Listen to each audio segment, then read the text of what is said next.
So hello there, everybody, and thank you so much for making the time to be with us today. I'm Tom Steinberg, and I'm one of the two co-authors of the new book, Modern Grantmaking, along with Gemma, who is there on the screen next to me. So today is like a huge day for me and Gemma because as of today, we are actually accepting pre-orders of the book itself. A book that we've been working on since back before the pandemic struck, if any of you can remember back that far, what that used to be like. The place that you can now pre-order it is our main website, moderngrantmaking.com. I'm just going to paste that in there so everybody can see it. At the moment, you can pre-order the paperback and the hardback, and you'll be able to pre-order the ebook just as soon as we've finished fighting with Amazon.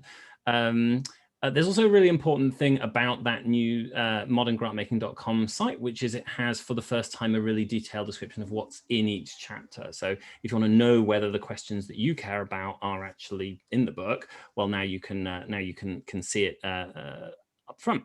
So there's just one other piece of logistics before we really kick off today, and that's to say that we welcome questions from you, the audience, at any time using the Q&A button. And we found in previous events that weaving these questions in the middle of the session is actually much nicer and more fluid than piling them all up at the end. So please do feel free to sort of ask questions at any time. With any luck, we'll weave them in with Sufina's help. Also, I know that you can't obviously see numbers today. That's the nature of these webinars. I noticed there's 65 people at the moment. There's 120 registered, so we'll see who comes. Now,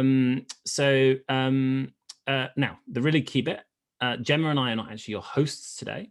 Instead, we are incredibly lucky to be hosted by Sufina, director at John Ellerman Foundation in the UK. Sufina is someone who we feel really manifests a lot of the values and the practices that we celebrate in our book. And so we're absolutely delighted that she's willing to be here today.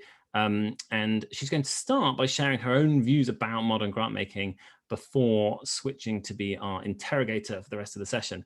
So with that, I hand over to Sufina. Thank you, Sufina. No, thank you. It's really great to be here. So yes, my name's Sufina. For those that don't know, John Ellerman Foundation, where I work. So we are a medium-sized grant maker based in the UK.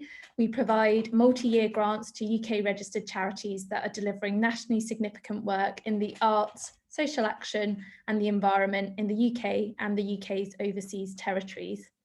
So why does modern grant making matter to me? So as grant makers sat here today on Zoom, facing existential threats and challenges impacting the well-being of people, society, and our natural world, we know what we've known for a long time. Stagnating status quos are no longer an option. The inequalities and challenges that our organisations seek to address are unlike anything our founders imagined. Yes, many things have improved, but in other important ways, they haven't. The global climate and biodiversity crises, perhaps the clearest example of this. We're also sat here with front row seats to the largest transfer of generational wealth globally.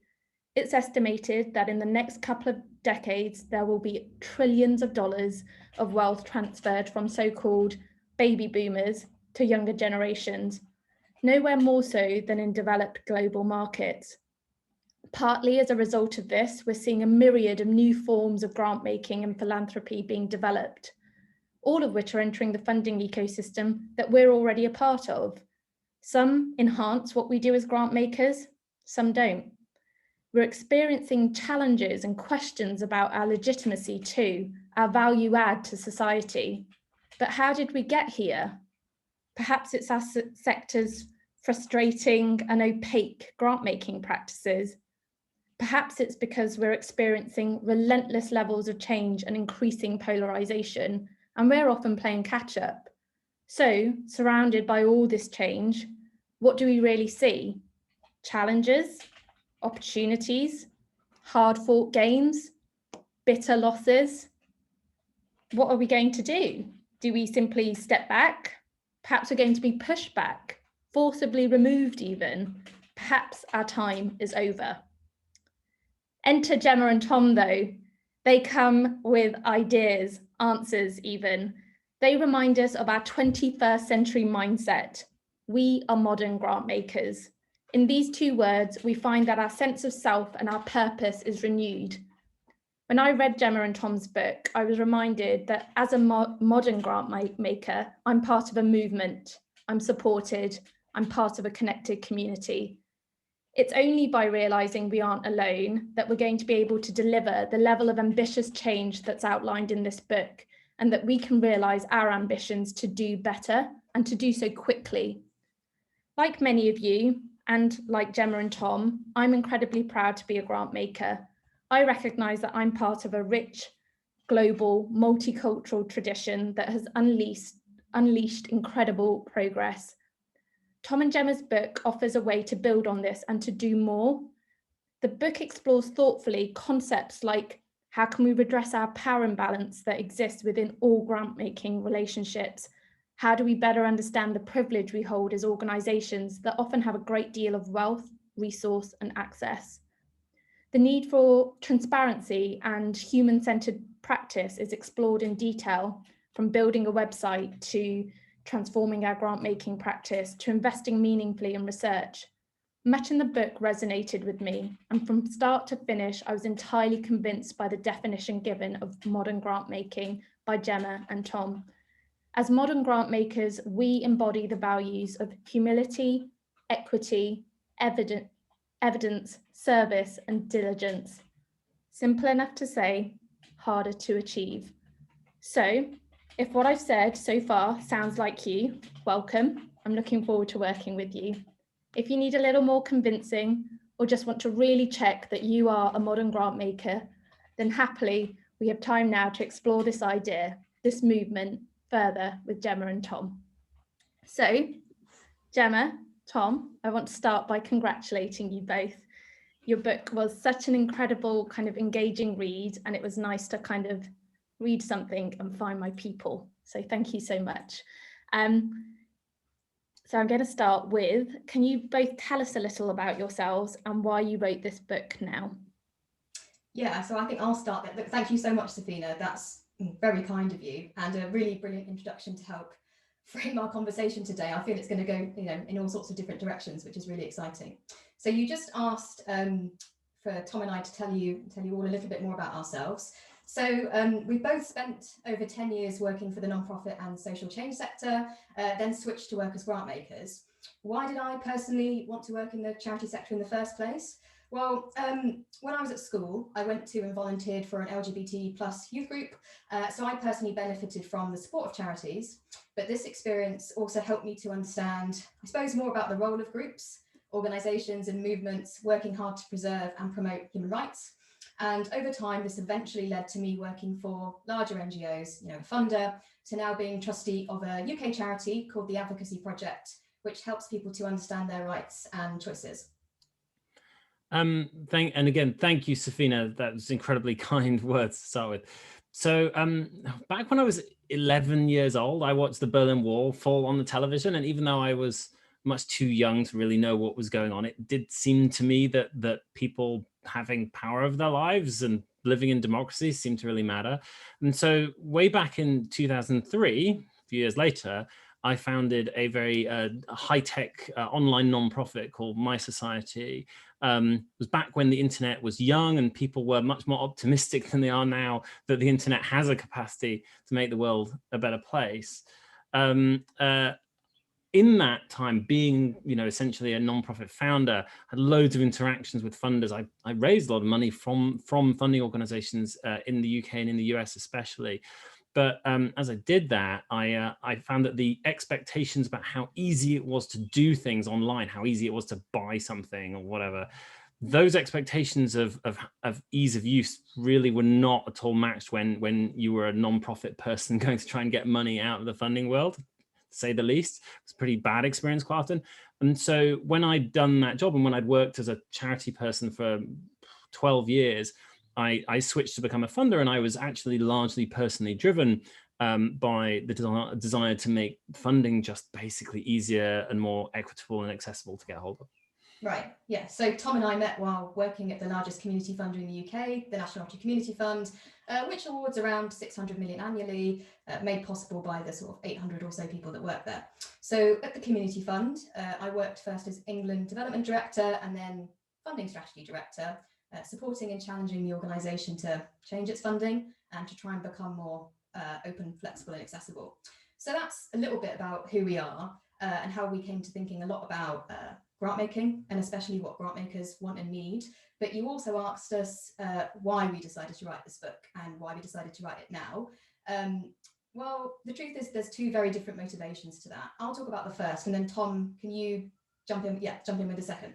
So in terms of the first motivation, if I just tell like a really quick story. So I was at the Community Fund and one day I remember seeing a colleague kind of like throw his hands up in the air in dismay after looking at something on the computer.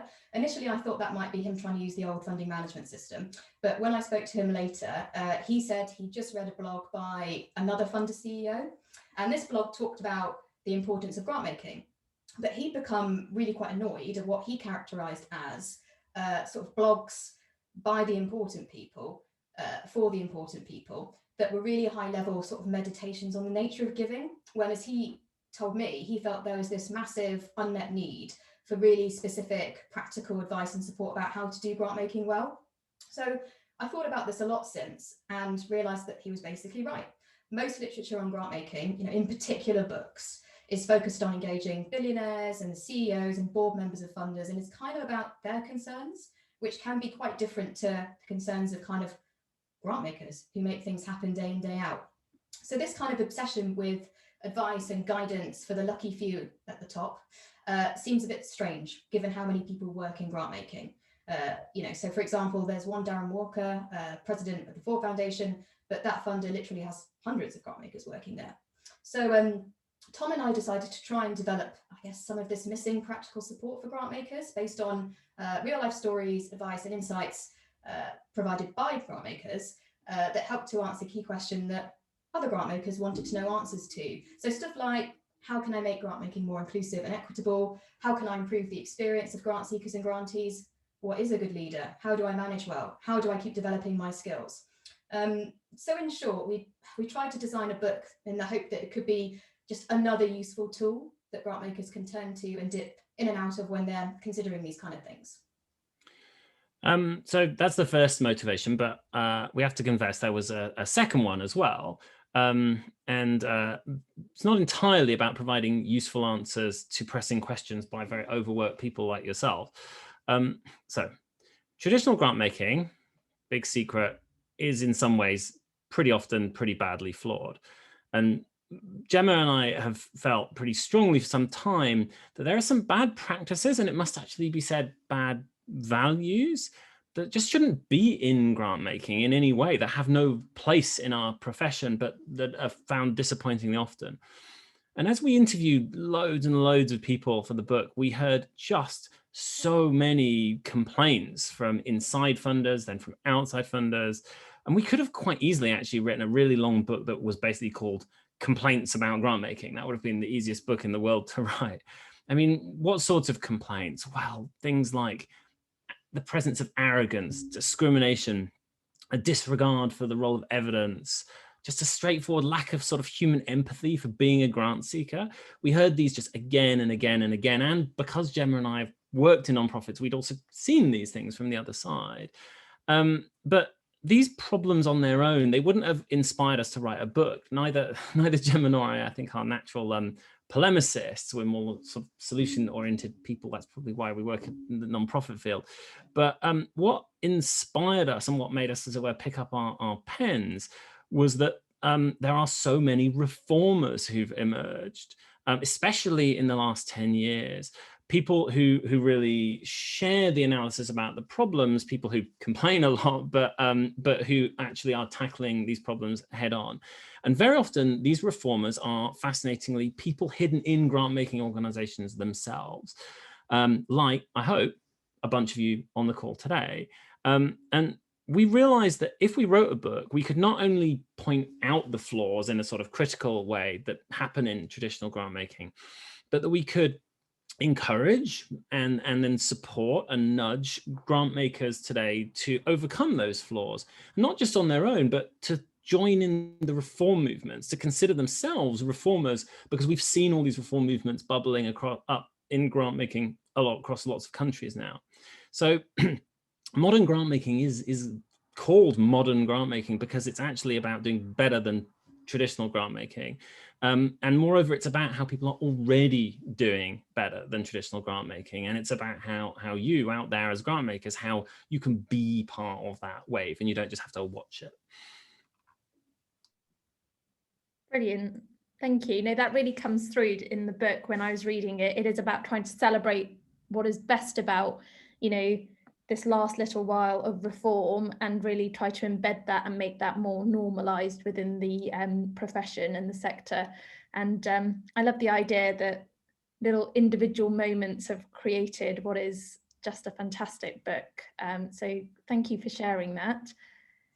So I just want to put a reminder that if you do want to share questions, please use the Q&A function rather than the chat function, and do send us through your questions and we'll try and add those in as we go along. So I'm going to move on to the next question then. Is that right? Yeah. Great. So second question, the book's very focused on supporting grant makers to make change from within, and it's very clearly been written with that in mind, and that was clear in your answer just now too. So can you talk us through the approaches that you've taken in the book to help with this? Yeah, so I'll take that one if that's okay. So yeah, as mentioned, we had a hunch that something missing from the pool of resources grant makers can turn to was a kind of practical handbook designed with grant makers firmly in mind, not something specifically for CEOs or funders or board members, but we felt it was important to test this assumption.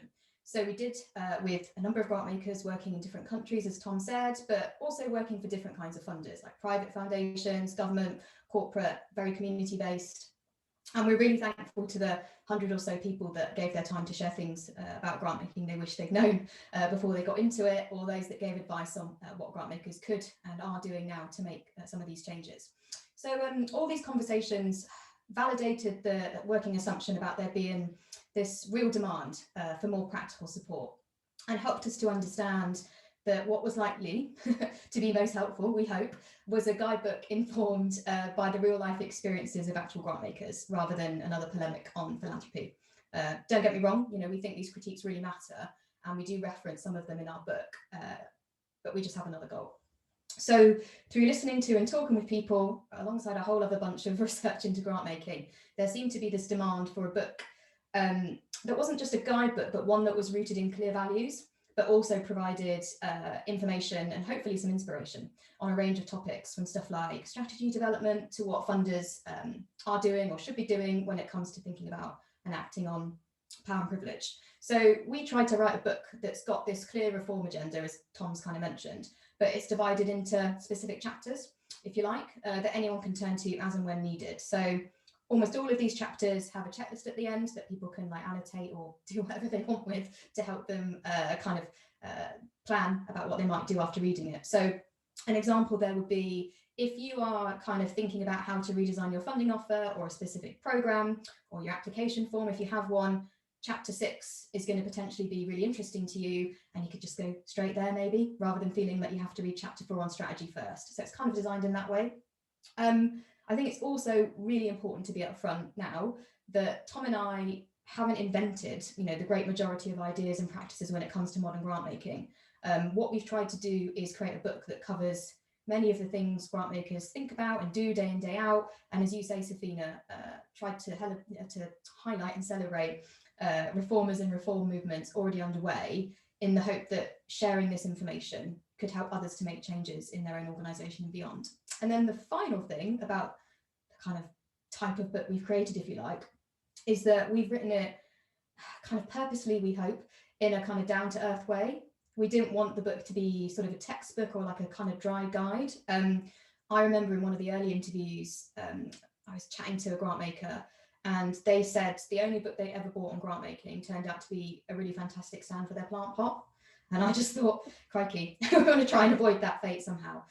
So that might mean that the sort of tone that we've written the book in is a bit like Marmite. You kind of, maybe you like it or maybe it's not quite for you, but it felt it felt authentic to us.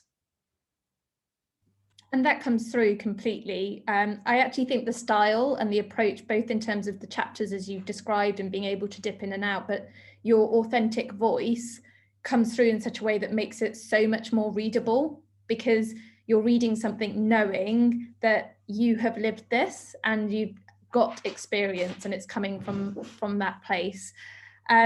So we've got a question in from an audience member, which I think would be helpful here. So it's from Carl Wilding. Goodness gracious, come on, I can say that name. It's from Carl Wilding. So his question is, what, if any, data would better support grant making? So what's missing, whether it's about individual organisations or perhaps it's something at a macro level? And I know we'll be touching on some of the practical ideas in the book later as we talk today. But yeah, what's missing in terms of any data that could better support grant making? Yeah, so thank you. I'll pick this one up because I'm like the more nerdy part of the pairing. There are two particular forms of data that have been missing in the past. In particular, the brilliant 360 Giving project has done a great job in kind of beginning work on this, but there's still a lot to be done. The first is that there are still just plenty of grants made into the UK and to other countries where there is simply no public information that they ever happened at all. They're as close to being top secret as you could imagine. And that makes complete sense if you're funding sort of sensitive, political dissidents in a violent country. But it really doesn't make sense if you're granting to, a youth charity in a place where there are loads of other youth charities. It's incredibly harmful in some ways if the world of funding just simply doesn't know that a certain amount of money has been spent in this neighborhood. So at a basic level, there are too many grants still given out in the world that are totally secret. And again, 360 Giving has just done the most amazing job of beginning to crack that, but there's just this huge way to go, which is mainly the responsibility of grant makers, like some of you listening, in organizations around the world, to just make the case that it's worth the time to share this information that has often been not public ever before.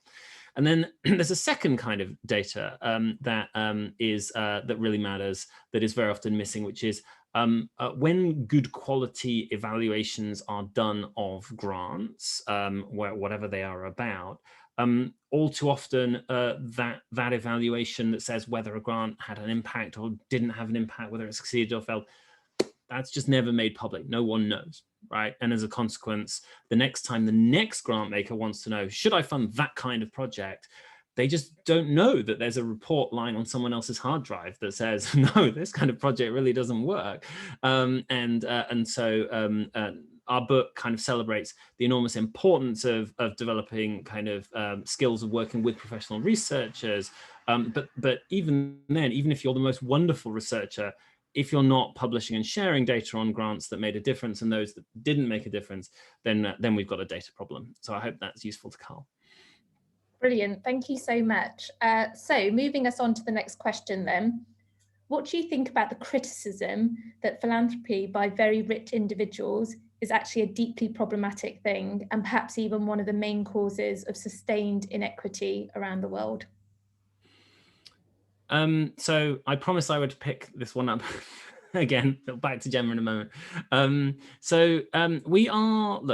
We are fully aware that some of the biggest selling, the most talked about books in philanthropy of late have put forward the idea that ultra rich individuals giving away money is actually a problem, not a thing to be celebrated. I won't actually repeat these ideas because I'm guessing that they are so widely discussed that pretty much every single person listening probably has thought about these a lot. I've just got two comments on them.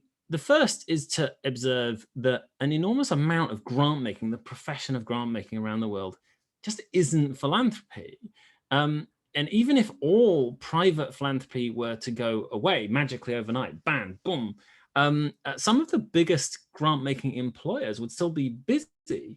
And that's because they're run by governments, and sometimes they're run by companies, but they're especially run by governments.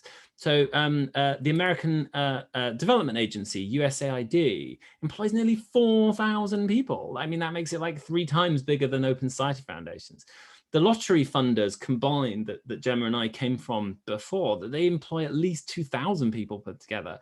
And so making grants as an occupation is going to happen whether the law in a country really encourages philanthropy or whether it bans it entirely. And we think it's important that people who are interested in making grants and doing social impact simply don't forget that there is a world beyond foundations. And sometimes that does seem to get forgotten, maybe because there aren't so many sort of like famous billionaires involved. Secondly, and to give a more direct answer, Sufina, to your question, we just don't think there's anything inconsistent about thinking that A, philanthropy is very often a good thing, and B, we wish that the world's most rich, powerful people don't have the power to control everything, to elect governments, to run society as they want. You can believe both things at the same time. And of course, we also believe that funders in all regards, whether they're social funders or science funders, should take inequity really seriously and should all have approaches to it, both external in grant making, but also internal in terms of who gets to make the grant and who works for the funders in the first place. Great, thank you. It's definitely possible, isn't it, to believe multiple things that are contradictory and paradoxes on the face of it. So thank you for that. Right, on to the next question then. So in the book, you're often encouraging people to consider themselves to be reformers and part of a reform community. But what does that mean? Like, how do I, or how does someone watching today become part of a reform community? Yeah, so I think we've heard Tom's lovely voice for a few minutes, so I'm happy to take this one. So yeah, I mean, that's obviously kind of getting down to the kind of nub of it, isn't it? So I'm really glad you asked that. In our book, we talk about several steps people could take to help reform grant making, depending on their own situation. So first, as we've already said, but we want to definitely say it again, it's really important to recognise that many people are already working hard to reform grant making and philanthropy. So you've got Edgar Villanueva, his book and the movement to decolonize wealth. You've got the growing participatory grant-making community. You can find more out about them at participatorygrantmaking.org. There's other movements like Shift the Power, Charity So White, Grant Givers Movement in the UK, the whole Fix the Form kind of thing that's going on to try and help make applying for grants way more transparent and accessible. And then you've got other funders making change. So, you've got the funders that are part of the trust-based philanthropy network, and you've got funders, and we've talked quite a bit today about what's happened, more recently when it comes to reform. But I also think it's important to note that there's been some funders that were set up to think in some of the ways that we're trying to celebrate and promote more now. So, you've got places like the Disability Rights Fund, you've got Prospera, the International Network of Women's Funds. So I guess right off the bat, we'd encourage anyone that's not part of sort of existing movements to reform grant making and wants to be part of something bigger, to study what's out there and then to actively engage. I mean, there's loads of opportunities to be involved.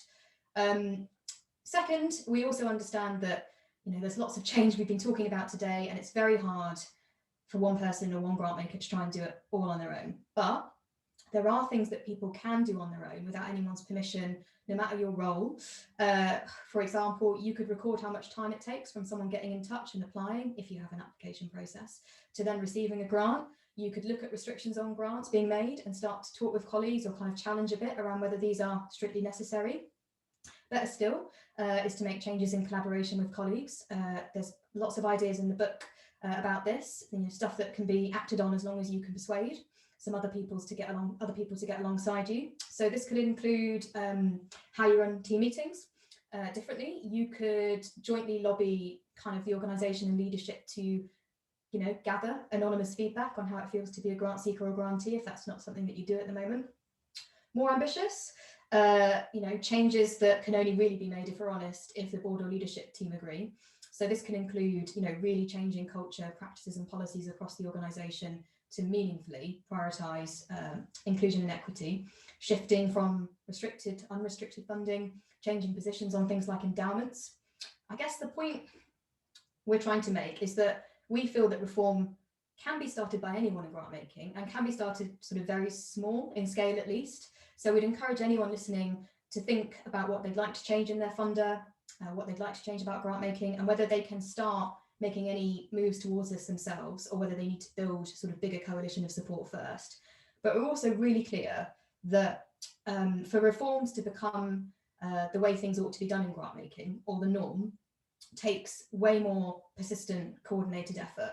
And that's why we're, you know, really strong on encouraging people to join sort of existing movements that are calling for and making change, so that we can feel like we're all greater than the sum of our parts. And I know, Sufina, you've talked about that a little bit already today, about that feeling, you know, of being connected and trying to make change together, not feeling like, you know, you're maybe stuck in one organisation desperately trying to make change, but kind of feeling like you're hitting a brick wall, but getting that support, encouragement, and advice from others.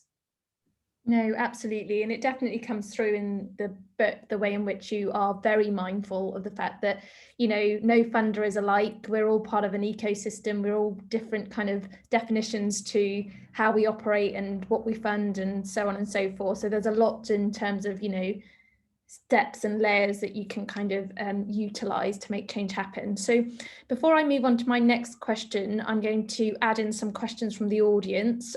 So the first is from Laura Furness. Hello, Laura.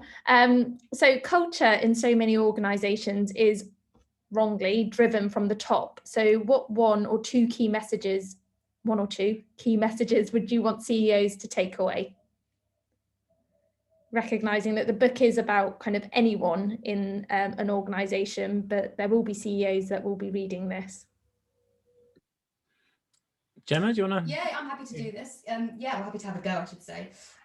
Yes, no, that's true. I mean, we've been very strong on the fact that we've tried to write something that is more for people working at any sort of level in grant making, rather than, I guess, the people that are most senior. But that doesn't mean that we wouldn't want people to, you know, read it if they happen to be director or CEO or board member. Yeah, this question's coming up quite a bit in terms of Q&As for other, you know, online events we've done, and so I'm really glad that Laura, hello, has asked it today. So what can be taken? Well, it's tricky, if we're honest, isn't it? Because, you know, a lot of things that we're talking about in the book when it comes to values, mindset, I guess, as well as practical stuff you can do, it would be great if CEOs and board members felt similarly rather than differently, because I think sometimes that difference of opinion or way of viewing the world or sort of being in the world can create tension and resistance. So acknowledging that, I think, is important. So what to do, what messages? Well, I suppose one message for sort of CEOs and board members would be just sort of asking them to think again about what do they think is the point of grant making and the, you know, the point of their role within that, and actually to sort of really reflect on that, and actually to get back to what are the sort of positive changes that we're all trying to make together, rather than, you know, I quite like being served tea and coffee and, you know, getting a pile of reports and just saying yay or nay, basically. Okay, maybe that's my personal experience. But I think it's, you know, why are you doing this? And actually, are you doing it for sort of similar reasons, you know, for other people that might be working in the same organization as you? And if not, should you still be doing that? Now, asking people to reflect in that way obviously is quite tricky. So I think in terms of more practical advice, I think it would be really trying to find ways of, I guess, kind of aligning.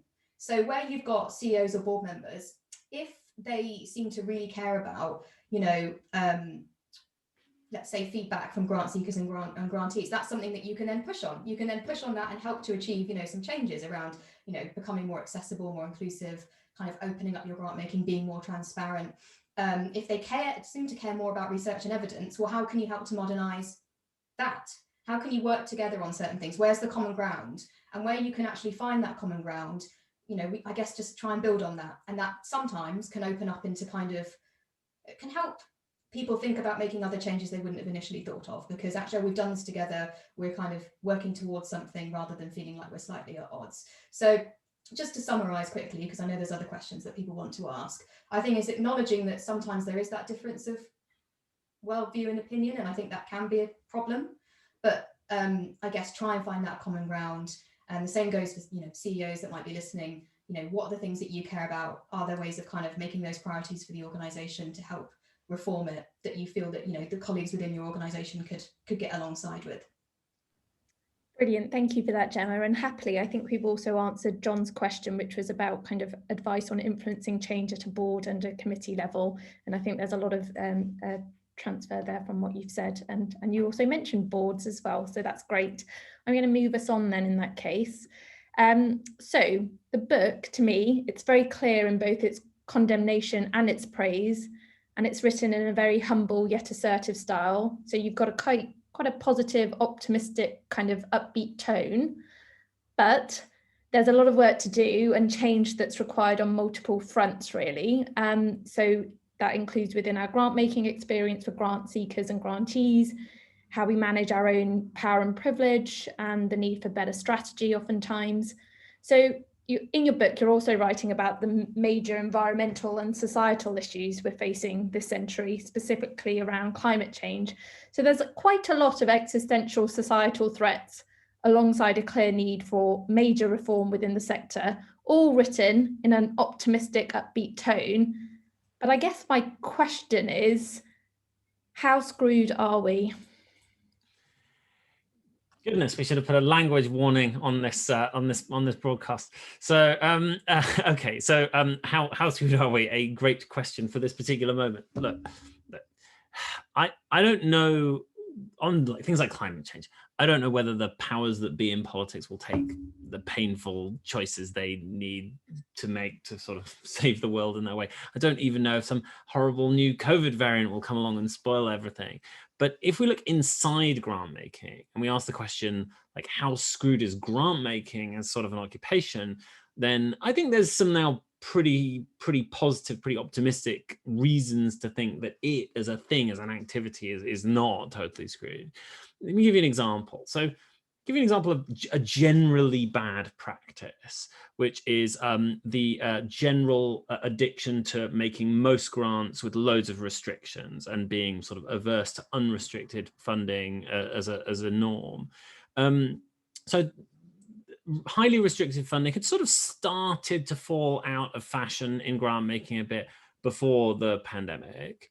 And then during the pandemic, there was suddenly this great sort of like rush, like everyone had been given a permission slip to do the thing which they sort of should have done anyway, which is to make the majority of all grants be unrestricted in most circumstances. And so that's a reason for hope, because badly restricted grant making is one of the sector's kind of great sins and one of its failures and one of the reasons it has lower impact than it should have.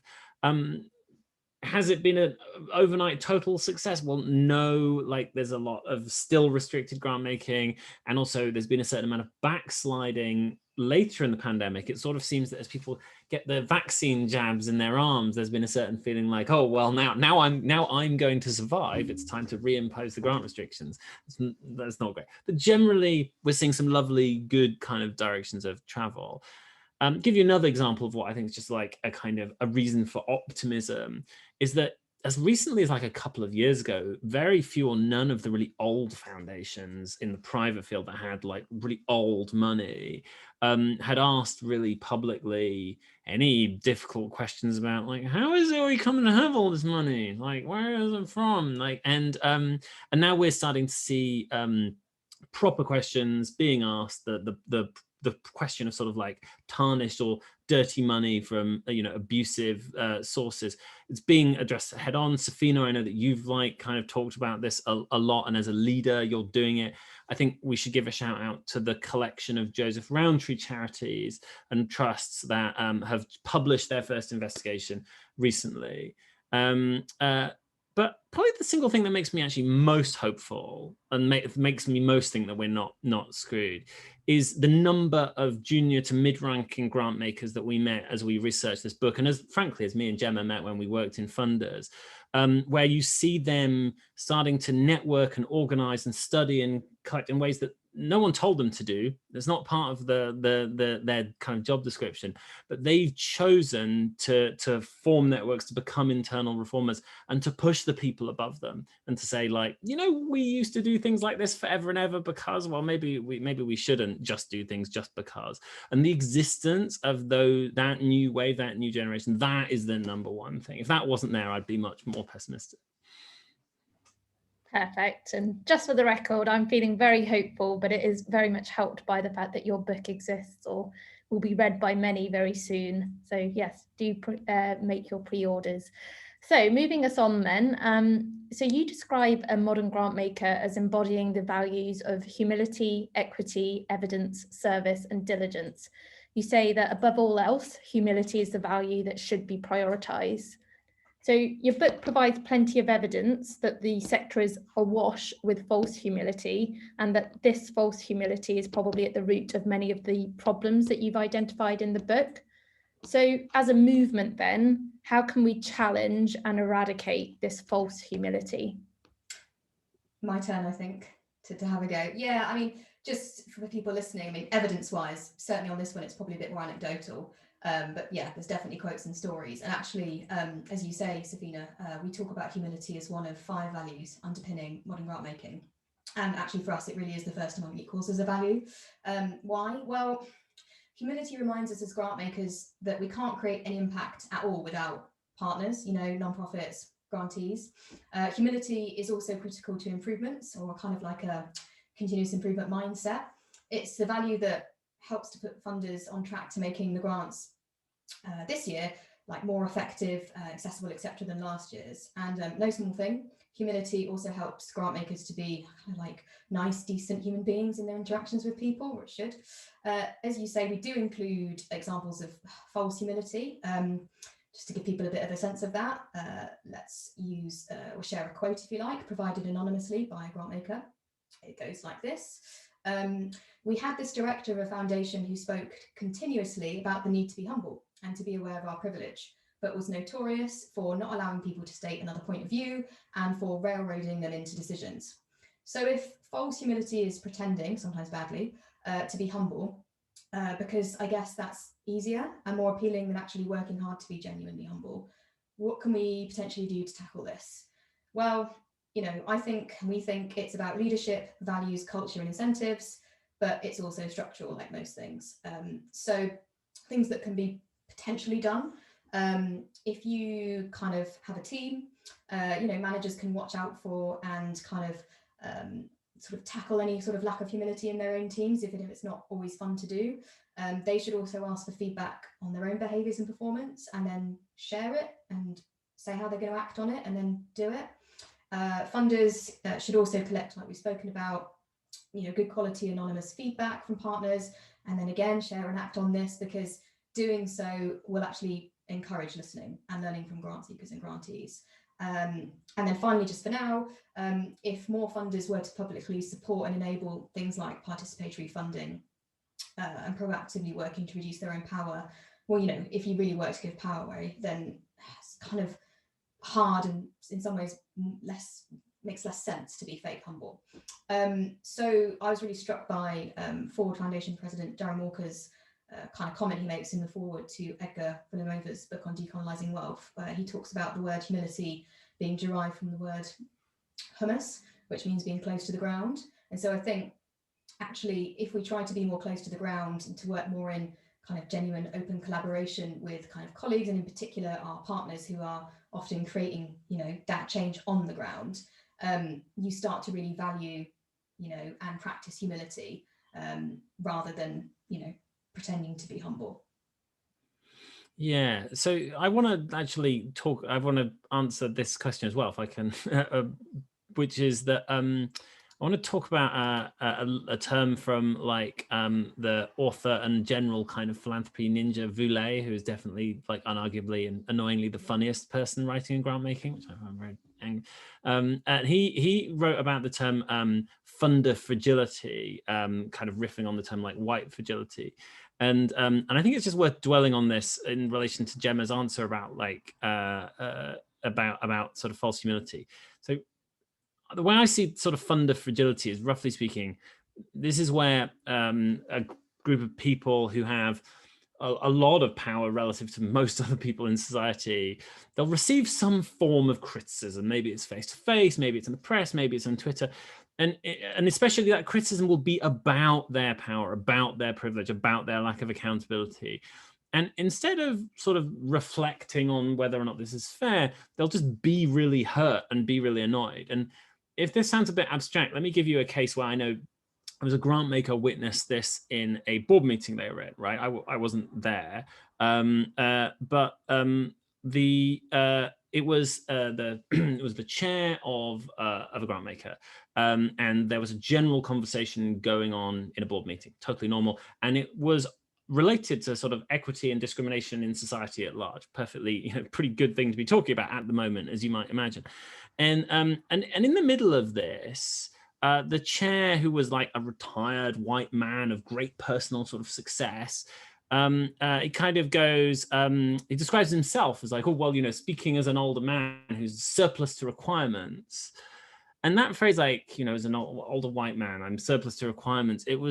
What was struck me when I was told this story is that it might have been meant as a joke, but it turned the conversation, which was supposed to be about like them out there and about the world, inwards into a conversation about whether, you know, speaking as one of the most privileged people in society, am I being treated fairly? Am I, you know, being like unjustly criticized? And I think that the modern grant makers have to just learn not to be fragile in this way. It's a really important part of the job. As a grant maker, you should face challenging questions about power and legitimacy and your privilege. You should, because you have this stuff. And instead of going like, oh, well, that seems very rude that you would even raise that, how disrespectful. It's modern grant makers have to go, when someone makes a point, maybe in a slightly arsey way, to go, actually, it's a really great point that you've just asked, like, who am I to give out this money? Like, this is it's a really good question. Let's work on that together. Let's, you know, let's dig into this, rather than just being like, oh, I am offended by this person who is 10,000 times weaker and less kind of generally powerful than I am. So that's really helpful. Thank you for answering that so honestly. So we've got a question in from an audience member before I move to my kind of last question. So it's from Kerry Goddard, and she's asking, do you think grant funders are doing enough to directly try and influence public policy or private sector norms that are driving some of the issues that we're funding organisations to address? So I'm conscious of time, so if we could limit answers to maybe a couple of minutes. Are we doing enough on policy? Gemma, do you want to do this, or? All right, okay. Gemma's on mute, so I'll just... Okay, sorry, I think it's your turn, and I take the last one. There's one bit in our book. It's about risk, right? And so there's generally a section on like, how do we think about risk? And one of the things this risk section says very specifically is that if you're in a private philanthropy, there is very definitely such a thing as taking too little risk. And why is this? It's because even in a rich country like America, the amount of money that all of philanthropy makes available, all of it, all put together, it's like this tiny fraction compared with all the money the government spends. And so if you are really interested in making a dent in the world, you have to be interested in having some impact on what governments do. It just makes sense. Otherwise, you're basically going, I could have lots of impact, but I am choosing not to for some slightly arbitrary reason. And so we actually make a case that says, funders should, especially philanthropic funders, not government funders here, should ask themselves the question, are we actually under-investing in influencing government? Are we entirely running soup kitchens or delivering services and spending no money at all, asking maybe whether you should influence the government so that we don't need soup kitchens, or so that the government can run soup kitchens, or some other thing. So yes, so the number one thing to do, the number one piece of advice in response to this question is just to review the question of whether you might actually be doing too little as a philanthropy organization. Perfect, thank you. So I'm going to move us on to my last official question. So if people, we will have a bit of time if for maybe one or two more questions. So if you want to add those to the Q&A function, please do. So my last question is, within your book, what's the one idea that might meet most resistance? Take myself off mute. You think you'd get used to that after how many meetings, but no. I'll go first, if that's okay. Yeah, okay, so idea that might meet most resistance. Okay, I seem like I'm obsessed with quotes from the book, but I just feel like they're a really good way of kind of putting things into context. So there's one that I'd like to start off my answer here with. So it goes like this. I want all grant makers to understand that giving away money is not an innate good and moral thing. In fact, if you are sufficiently sloppy and arrogant, it can become really harmful. Funders should only take moral satisfaction from what they've done when they start to see good quality evidence and start to understand that a difference has really been made, and when they get reliable feedback that they didn't trample upon or disrespect anyone along the way. So I still think there's far too much of a certain sentiment in grant making. I'm speaking generally here, of course it's not everywhere, which is that just because we give money away, we're impervious to criticism or any need for improvement. No, just because you give money to people doesn't mean that we can't do this in ways that are markedly more, inclusive, accessible, and equitable. What's challenging, and where I think the resistance comes in, is that I think lots of this stuff is structural. Again, surprise, surprise. So let's again be honest. Lots of grant makers are set up with this often inbuilt out of kilter power dynamic and competitive funding and all of this stuff. But I think the resistance can also be a bit related to Tom's fund to fragility example, personal. So because recognizing that there's a need to kind of give up power, or that you might have a certain level of privilege, can also sometimes mean rethinking your identity and sense of self. However, just because I think there might be resistance to this notion that giving money away by itself isn't a good thing, and actually we should always be looking for ways to improve, and sometimes those ways we need to improve for some people might be really challenging, I do think there's hope, because there are people and movements in grant making that we've spoken about some today, alongside other kind of movements working alongside and pushing grant making, that are showing we can do better. We really need to celebrate them, support them, help their work to grow and stick. So that's my answer on that one. Right. So the idea in the book that I think might be most unpopular, that's a good question. Right. I think there's a pretty obvious one, actually. And I'm conscious that this may, there's literally people on the call right now who might not be happy with this, but let's go ahead. Right. So to be any kind of grant maker is to be powerful, right? Doesn't matter how junior you are, how small your friend is, it's to give you some form of power. And to be a Darren Walker is to have a lot of power. And I am a believer that in the old quote that power corrupts, right? And I want every grant maker to acknowledge that while the power that they are entrusted with can achieve brilliant things and get the kind of AstraZeneca vaccine that I've got in my arm can be got into me by good grant making is amazing, right? That just having that power, it's a bit like kind of carrying around like loads of plutonium all the time. It eats away at you, it disconnects you from the world, it makes people pretend you're funnier than you really are, and that sort of thing. And it can also, in some circumstances, it can reduce your incentives to improve yourself. And what it can mean in practice is that if an individual grant maker sits in an individual grant making role or an institution for long enough, the problem is that the very power they've got can kind of eat away at them and can, in a sense, make them kind of go bad. And the Hewlett Foundation in the United States, previously a funder of mine, thanks very much, they have a policy which is baked into their DNA and means they've really thought about this corrosive aspect of power. And it's that the employment contracts they give to their own grant-making staff are a maximum of 8 years. You can't stay at that organization more than 8 years before you have to move on. Doesn't matter how good you are as well. Like they've just kind of, they've limited it. And I think that kind of idea, we put that in the book as a form of advocacy, like you should really consider this. And it's just because it's a way of preventing grant makers in an organization from ossifying, and it creates an incentive. But you have to keep working your skills, because maybe you're not going to just be allowed to hand out money for the rest of your career until you retire. Maybe sometime soon you're going to have to sit in a job interview and be on the other side of the table and actually, get through. And so now I have grant making friends who might be on this call, God forbid, who've done jobs for like considerably longer than 8 years, right? And so I'm sorry for those of you out there. This isn't supposed to be personal in any way, but I believe that we need to be really careful and conscious of the power we get of grant makers. And one of the ways you can most clearly acknowledge that power really matters in grant making is to put rules in place in your grant making institution that do things like say, no one can have that much power for that long.